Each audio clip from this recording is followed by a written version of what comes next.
बातें करते हम खेतों की और उसके रखवाली की, बाग बगीचा फल फूलों और फसलों की हरियाली की। हम बीजों की बातें करते उत्तम जल संसाधन की, हम तकनीकी बातें करते फसलों के उत्पादन की। हर किसान का सपना सच हो जीवन सुखद बनाने को, गाँव-गाँव के हर आंगन का प्यारा सा ये दर्शन। कृषि दर्शन, कृषि दर्शन, कृषि दर्शन, कृषि दर्शन, कृषि दर्शन, कृषि दर्शन, कृषि दर्शन, कृषि दर्शन। खेतों में जब हरियाली आती है तो गांव में खुशहाली आ ही जाती है। कृषि दर्शन कार्यक्रम में आप सभी किसान भाई बहनों का तहे दिल से स्वागत है। रूपा भोजी का जोहार। तो चलिए आपको लिए चलते हैं कृषि समाचार की ओर, जहां मिलेगी आपको कृषि से संबंधित कई जानकारियां। नमस्कार, कृषि समाचार में आपका स्वागत है। मैं हूं श्वेता। आइए देखते हैं आज कृषि समाचार में क्या है खास। राज्य के किसानों को अनुदान पर पंप सेट और पाइप देने की है योजना। बागवानी खेती के लिए किसान ले सकते हैं उद्यान विकास योजना से लाभ। सरगुजा के बेहतर उत्पादन के लिए लगाए उन्नत प्रभेद बिरसा नाइजर 1। अब समाचार विस्तार से। कृषि प्रभाग झारखंड सरकार की ओर से राज्य के किसानों को अनुदान पर पंप सेट और पाइप देने की योजना है। इसमें 1.5 से 3 हॉर्स पावर तक के पंप सेट की इकाई योजना लागत 20,000 रुपए है। 3.5 से 5 हॉर्स पावर तक के पंप सेट की इकाई योजना लागत 30,000 रुपए है। इन दोनों पंप सेट के साथ 200 फीट पाइप भी दिए जाएंगे, जबकि 1 हॉर्स पावर के सोलर पंप सेट की इकाई योजना लागत 90,000 रुपए है। इस योजना से लाभ लेने के लिए जिला भूमि संरक्षण कार्यालय से संपर्क कर सकते हैं। राज्य के कई जिलों में उद्यान विकास योजना चलाई जा रही है। इस योजना के अंतर्गत किसान कीट रहित उच्च गुणवत्ता युक्त बेमौसमी एक्सोटिक सब्जी उत्पादन इकाई की स्थापना कर सकते हैं। इसकी कुल योजना लागत 3 लाख रुपए प्रति इकाई है।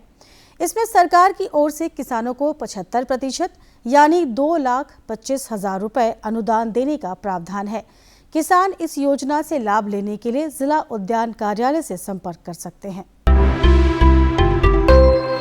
किसान भाइयों, मिट्टी के बेहतर स्वास्थ्य के लिए हर 3 साल के अंतराल पर मिट्टी की जांच करवाएं और मृदा स्वास्थ्य कार्ड बनवाएं। मृदा स्वास्थ्य कार्ड में की गई अनुशंसा के आधार पर ही उर्वरक प्रबंधन करें। अधिकतर किसान अपने खेत की मिट्टी में मौजूद पोषक तत्वों की उपस्थिति जाने बगैर एक प्रचलित ढर्रे पर उर्वरकों का प्रयोग करते हैं। इससे पोषक तत्वों में और अधिक विचलन तथा असंतुलन हो जाती है। नतीजतन पैदावार की गुणवत्ता और उपज दोनों घट जाती है। इसलिए मृदा परीक्षण कराएं, स्वास्थ्य हेल्थ कार्ड बनवाएं, तभी उर्वरक प्रबंधन करें। देखिए, हमारे समझ से और नियमतः 3 साल के बाद उसको ज़रूर अपने खेत की मिट्टी किसी नज़दीक सॉइल टेस्टिंग लेबोरेटरी में ले जा कर के जांच करवानी चाहिए। और जो वहाँ से सॉइल हेल्थ कार्ड इशू होता है, जो मृदा कार्ड होता है, उसको अच्छा से रखना चाहिए और उसके आधार पर ही हमको समेकित पोषक तत्व प्रबंधन सॉइल में करना चाहिए। किसान भाइयों, खरीफ तिलहनी फसल सरगुजा की पिछात खेती के लिए सितंबर में बुआई का काम पूरा कर लें। सरगुजा के बेहतर उत्पादन के लिए बिरसा नाइजर 1, बिरसा नाइजर 2 या बिरसा नाइजर 3 का चयन कर सकते हैं। सरगुजा की छिड़काव विधि से बुआई करते हैं तो 8 किलोग्राम बीज प्रति हेक्टेयर की दर से लगाएं, जबकि कतारों में बुआई करते हैं तो 6 किलोग्राम बीज प्रति हेक्टेयर की दर से लगाएं।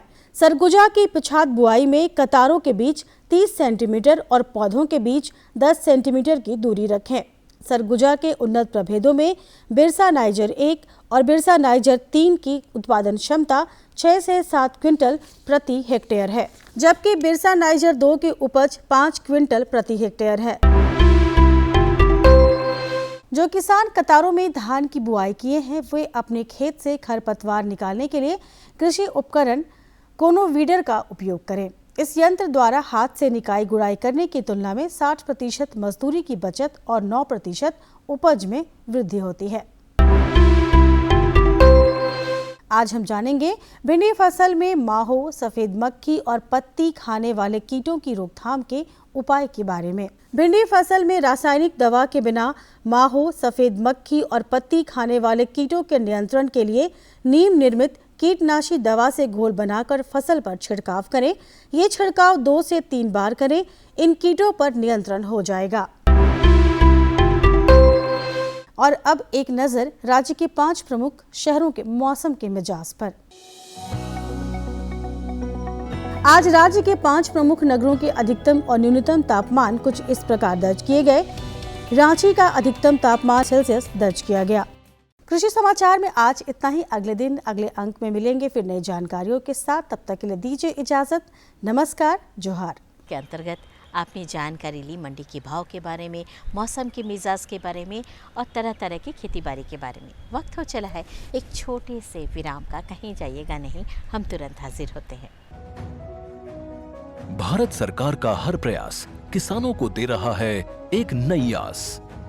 देश के किसानों की खुशहाली और उन्हें आत्मनिर्भर बनाने के लिए भारत सरकार समर्पित है। प्रधानमंत्री श्री नरेंद्र मोदी जी के नेतृत्व में कृषि क्षेत्र में किए गए निरंतर प्रयासों के फलस्वरूप देश खाद्यान्न व बागवानी के क्षेत्र में आत्मनिर्भर हो चुका है और देश में दलहन का उत्पादन भी बढ़ा है। इसी तरह भारत सरकार ने खाद्य तेलों के उत्पादन को बढ़ाने के भी अनेक प्रयास किए हैं। इसी क्रम को आगे बढ़ाते हुए माननीय प्रधानमंत्री श्री नरेंद्र मोदी जी के नेतृत्व में भारत सरकार ने दूरदर्शी निर्णय लेते हुए राष्ट्रीय खाद्य तेल मिशन ऑयल पाम की शुरुआत की है। इस मिशन से देश भर के किसानों को बहुत लाभ मिलेगा। कृषि के पूंजी निवेश में वृद्धि होगी, खाद्य तेल आयात पर देश की निर्भरता कम होगी और रोजगार के नए अवसर पैदा होंगे। खाने के तेल में आत्मनिर्भरता के लिए अब राष्ट्रीय खाद्य तेल मिशन ऑयल पाम का संकल्प लिया गया है। इससे किसानों को तो सीधा लाभ होगा ही, गरीब और मध्यम वर्ग के परिवारों को सस्ता और अच्छी क्वालिटी का तेल भी मिलेगा। यही नहीं, ये मिशन बड़े स्तर पर रोजगार का निर्माण करेगा। इस मिशन के अंतर्गत ऑयल पाम का रकबा और पैदावार बढ़ाने पर जोर देने के लिए सरकार ने 11,000 करोड़ रुपए से अधिक की सहायता राशि निर्धारित की है। मिशन के तहत सरकार ने ऑयल पाम की खेती के लिए रोपण आदि की सहायता में बढ़ोतरी करते हुए पहले मिलने वाले 12,000 रुपए प्रति हेक्टेयर को बढ़ाकर 29,000 रुपए प्रति हेक्टेयर तक कर दिया है। ऑयल पाम के पुराने बागों के पुनरुद्धार के लिए 250 रुपए प्रति पौधा के हिसाब से विशेष सहायता दी जा रही है। पौधारोपण सामग्री की कमी दूर करने और बीजों की पैदावार करने वाले बागों को भी सहायता दी जाएगी। इसके तहत 15 हेक्टेयर ऑयल पाम उद्यान के लिए 80 लाख रुपए तक की सहायता राशि दी जाएगी। इसके अलावा नर्सरी विकास के लिए 40 लाख रुपए तक तय किए गए हैं। पूर्वोत्तर और अंडमान राज्यों के लिए विशेष सहायता का भी प्रावधान है। ऑयल पाम के किसान ताजे फलों के गुच्छे यानी FFB का उत्पादन करते हैं, जिनकी वर्तमान में कीमतें अंतर्राष्ट्रीय मूल्यों में उतार चढ़ाव के आधार पर तय होती हैं। पहली बार केंद्र सरकार ताजे फलों के गुच्छे की कीमत के लिए किसानों को आश्वासन दे रही है। ये व्यवहार्यता मूल्य यानी VP कहलाएगा, यानी किसानों को कोई घाटा नहीं होने दिया जाएगा। व्यवहार्यता मूल्य VP तय करने की शुरुआत 1 नवंबर से होगी और अगले वर्ष 31 अक्टूबर तक जारी रहेगी।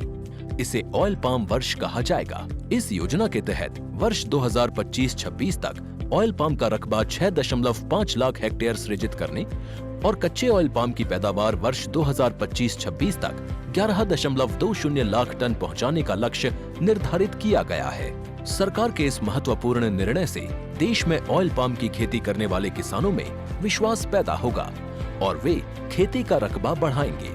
इस तरह पाम ऑयल का उत्पादन भी बढ़ेगा, जिससे किसानों की आय बढ़ेगी और ग्रामीण अर्थव्यवस्था भी सुदृढ़ होगी। जानकारी का पिटारा तो खुल ही चुका है और आज की जानकारी है जैविक खेती से बदलता कोटेंगसेरा गांव। आइए देखते हैं एक वृत्त चित्र के माध्यम से। यह कोटेंगसेरा गांव है। गुमला जिला मुख्यालय से करीब 17 किलोमीटर दूर यह गांव मुरकुंडा पंचायत में है।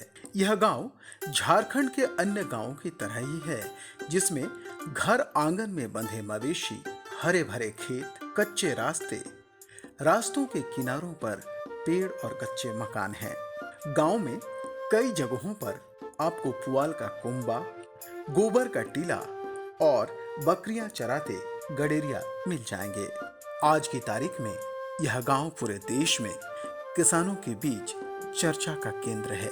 इस गांव के खेतीहरों ने जैविक खेती को इस कदर अपनाया कि माननीय प्रधानमंत्री श्री नरेंद्र मोदी ने मन की बात कार्यक्रम में इसकी चर्चा की।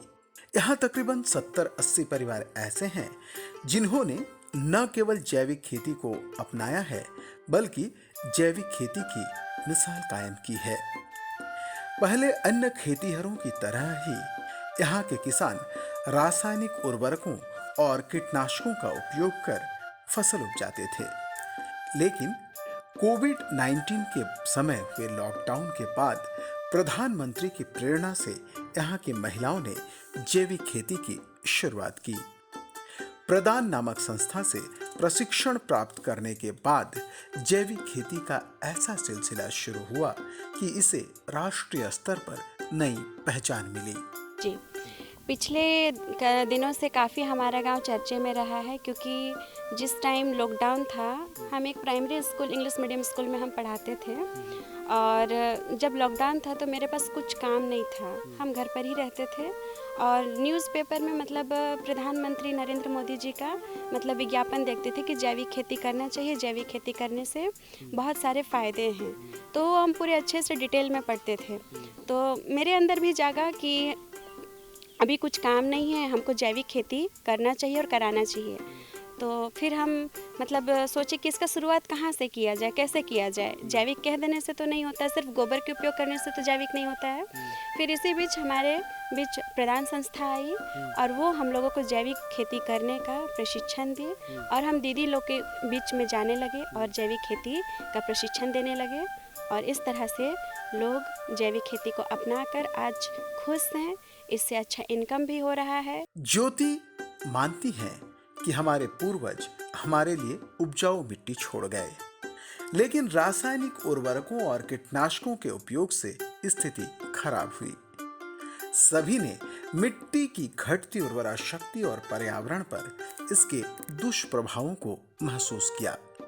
अब यहाँ किसान हर तरह की खेती जैविक विधि से करते हैं। मिट्टी को बर्बाद कर रहे हैं, अगर हम इसी तरह से खादों को मिट्टी को बर्बाद करते जाएंगे तो हमारे आने वाली पीढ़ी क्या करेगी। जैसे कि हमारा गांव एक कृषि प्रधान गांव है, या हमारा पूरा भारत देश कृषि प्रधान देश है। तो ऐसे में समस्याओं को देखते हुए लोगों के बीच में हम समझाने की कोशिश किए, लोग मेरी बातों को समझे और लोग यहाँ पर जैविक खेती अपनाए हैं, कर रहे हैं। सब्जी की खेती, यहाँ पर मड़ुआ की खेती, बादाम की खेती, इवन हम लोग कुछ हद तक धान की भी खेती में ये प्रयास किए हैं। किसी भी अच्छी शुरुआत में अक्सर कई समस्याएं आती हैं। जैविक खेती को अपनाना आसान नहीं था, लेकिन महिलाएं खेती की इस विधि को अपनाने में ज्यादा महत्वपूर्ण भूमिका निभाई। जी, शुरू में तो लोगों को मतलब समझाने में बहुत सारी दिक्कतें आई थी, खास करके दादा लोग। दीदी लोग तो मान भी जाती है, लेकिन दादा लोग बोलते थे कि जब तक हम लोग डीएपी नहीं देंगे, जब तक हम लोग यूरिया नहीं देंगे, तब तक खेती कैसे होगा। तो इसका शुरुआत में तो बहुत सारी कठिनाइयाँ आई, लेकिन कठिनाइयों को झेलते हुए पार करते गए, दीदी लोग बात मानते गई, और आज पूरा गांव यहाँ पर जैविक विधि से खेती कर रहा है। ज्योति की तरह अन्य महिलाएं भी जैविक खेती की गुणों को समझने लगे। धीरे धीरे रासायनिक उर्वरकों का उपयोग कम करने लगी, उपलब्ध संसाधनों का उपयोग कर खाद और कीटनाशक बनाने लगी। जी, अभी ये है कि लोग यहाँ पर रासायनिक चीज़ों का उपयोग कम करते हैं, नहीं के बराबर करते हैं। लोग खुद से खाद तैयार करते हैं, खुद से विटामिन तैयार करते हैं, खुद से कीटनाशक तैयार करते हैं, और इससे हुआ कि मतलब जो लागत लगता था वो कम हुआ है। सब्जी बिक रहा है पूरे अच्छे से, क्योंकि आप देख रहे हैं, क्योंकि बाज़ार में ले जाने से भले हम लोगों को रासायनिक अपेक्षा जैविक में उतना अच्छा रेट तो नहीं मिलता है, लेकिन जो सेम रेट है वही मिलता है। लेकिन जो लोग हैं जो टेस्ट को पकड़ लिए हैं, स्वाद को पकड़ लिए हैं, वो सब्जी बाज़ार में ले जाते ही तुरंत बिक जाता है। फकीर चंद भगत इस गांव के पंचायत सदस्य हैं और ऐसे किसान हैं जिन्हें पीएम किसान समारोह में सम्मानित किया गया। फकीर चंद मानते हैं कि गांव में जैविक खेती के प्रति जागरूकता लाने और इसे अपनाने में महिलाओं ने काफी महत्वपूर्ण भूमिका निभाई है। उनका मानना है कि जैविक खेती में लागत कम आती है, अच्छा बाजार भाव मिल जाता है, सब्जियां अधिक दिनों तक ताजा रहती हैं और मानव स्वास्थ्य तथा पर्यावरण के लिए यह काफी लाभदायक है। पीएम किसान सम्मान निधि जो 13वां किस्त मेरा अकाउंट में आया था, उसी में मुझे 15 अगस्त के जो झंडोत्तोलन का जो समारोह था, तो लाल किला में झंडोत्तोलन के लिए विशिष्ट अतिथि के रूप में पूरे झारखंड प्रदेश से जब घर से निकला तो लग रहा था कि कुछ नहीं था, लेकिन जैसे ही रांची पहुँचे और रांची के बाद हम लोग को लगा कि चलो एक अच्छा जगह में हम लोग जा रहे हैं, और वहाँ जाने के बाद तो बहुत ही अच्छा लगा कि जीवन में यह पहला ही मौका है जब हम लोग को इस तरह से मौका मिल रहा है। जी बिल्कुल, जो भी व्यक्ति चाहे जिस क्षेत्र में अच्छा काम करते हैं लोग, उनको देर ही सही लेकिन उनका जो परिश्रम का फल होता है वो हमेशा मिलता है। जो जैविक का खेती शुरू हुआ हम लोग का गांव में, तो उसमें सबसे पहले जो महिला मंडल जो महिलाएं बैठती थी, उनको ज्योति जी जो प्रधान से जुड़ी हुई हैं, उनके माध्यम से उन्हें प्रेरित किया गया और हम लोग सबको ही मिल के जो जैविक खाद है वो हम लोग सबसे पहले बनाए। और उसके लिए जो पेड़ जो पौधा में जो विशेष करके सब्जी का पौधा में बहुत ज़्यादा कीड़ा मकोड़ा लगता है, तो हम लोग उसमें कीटनाशक का भी दवा का भी हम लोग बनाए और उसका प्रयोग किए। उसमें हम लोग देखे कि लागत कम होता है और फल ज़्यादा दिन तक हम लोग को मिलता है, और बाज़ार में भी जैविक खेती कहने से ही उसका मार्केट भी अच्छा वैल्यू मिलता है, मार्केट वैल्यू भी। और उसमें हमको लगा कि जैविक खेती न सिर्फ मनुष्य के लिए बल्कि पर्यावरण के लिए भी बहुत ज़रूरी है। फकीर चंद का मानना है कि क्षेत्र के किसान काफी मेहनती हैं, लेकिन सिंचाई के साधनों के अभाव में यहाँ किसान वांछित खेती नहीं कर पाते हैं। अगर यहाँ सिंचाई का समुचित प्रबंध हो तो जीवन काफी खुशहाल हो सकता है। हमारे यहाँ सबसे मुख्य समस्या है सिंचाई का। अगर सिंचाई का संसाधन हमारे क्षेत्र में, हमारे गांव में अगर हो जाता है, तो हमको लगता है कि कोई किसान घर में नहीं बैठेगा और सबका जीवन खुशहाल होगा। आज हमारे यहाँ का जो भी चारों टोला है, वहाँ के सभी किसान मेहनती हैं, तो वे बैठ के रहना पसंद नहीं करते हैं। खेती पर ही उनका जीवन आश्रित है और सभी कोई बहुत मेहनती हैं। यहाँ के किसान उपलब्ध संसाधनों से जैविक खाद और कीटनाशक बनाते हैं। जैविक खेती की वजह से अब ये उत्पादन और उत्पादकता में सकारात्मक बदलाव महसूस करने लगे हैं।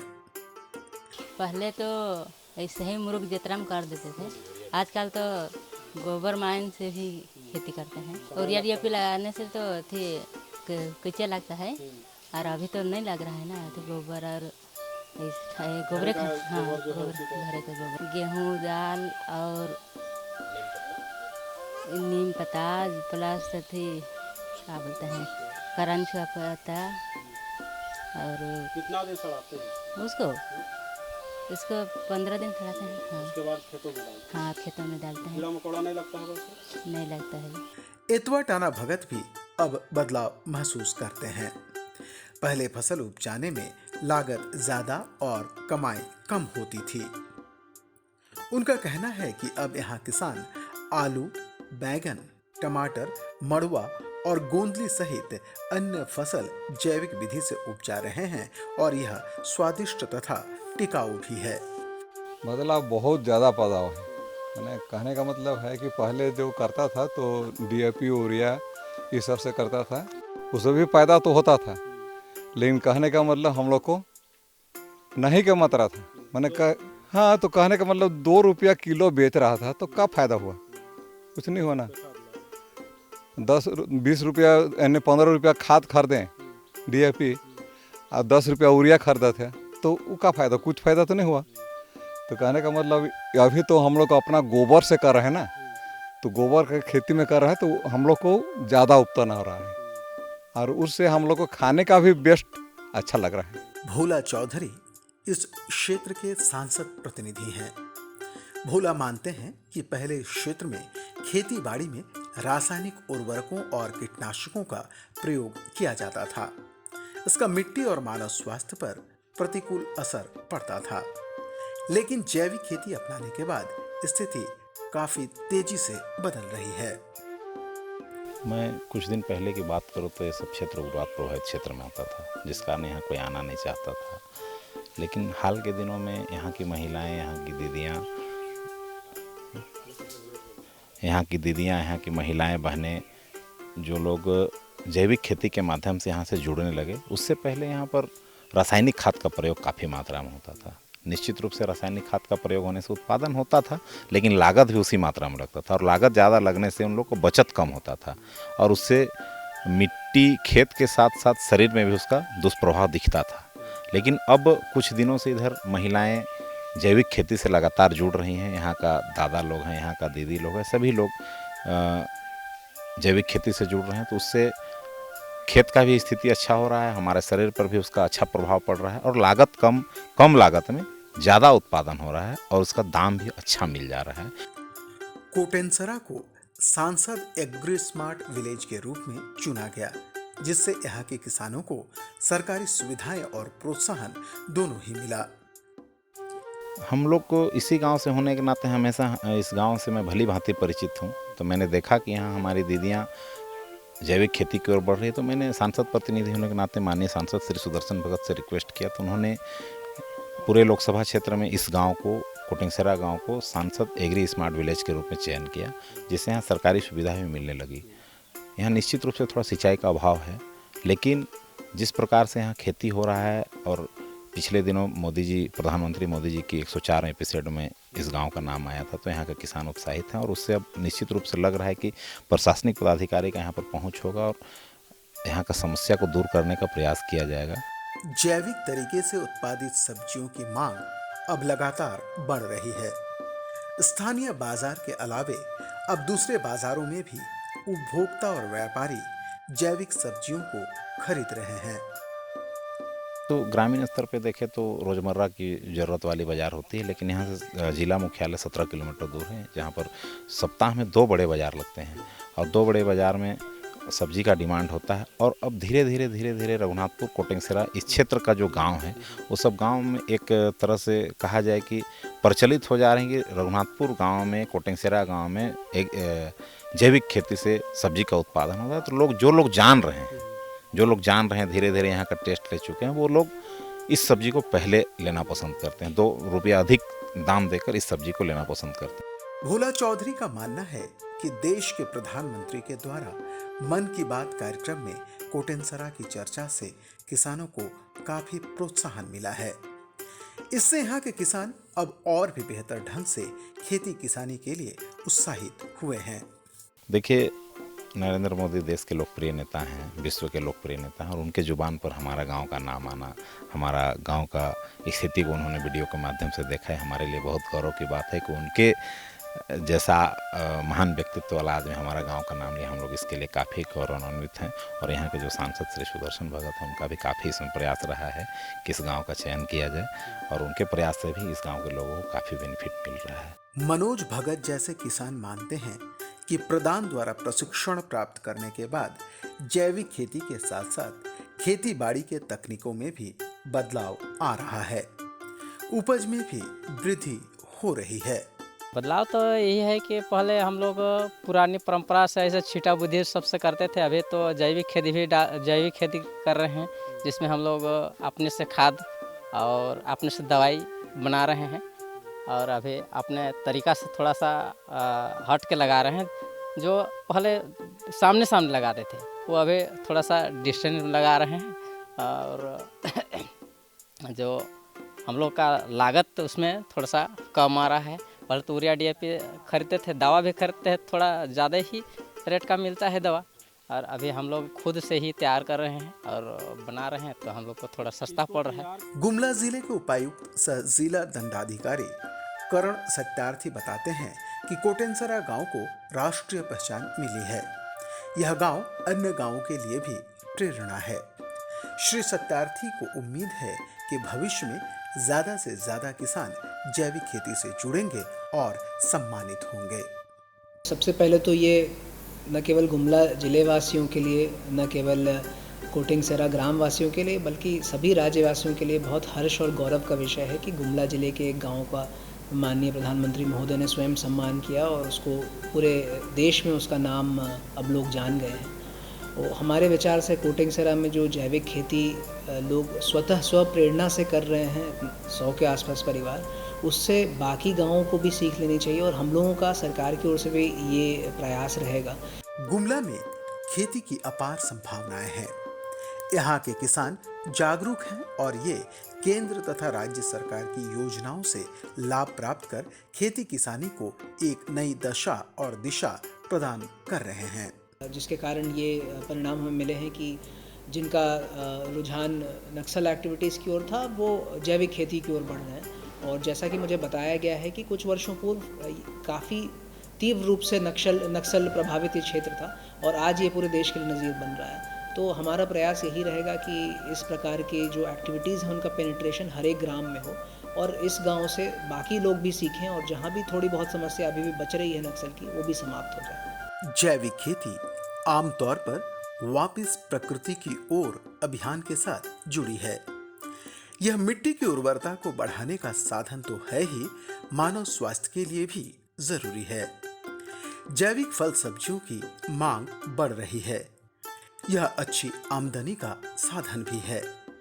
जैविक उत्पाद स्वादिष्ट और टिकाऊ हैं।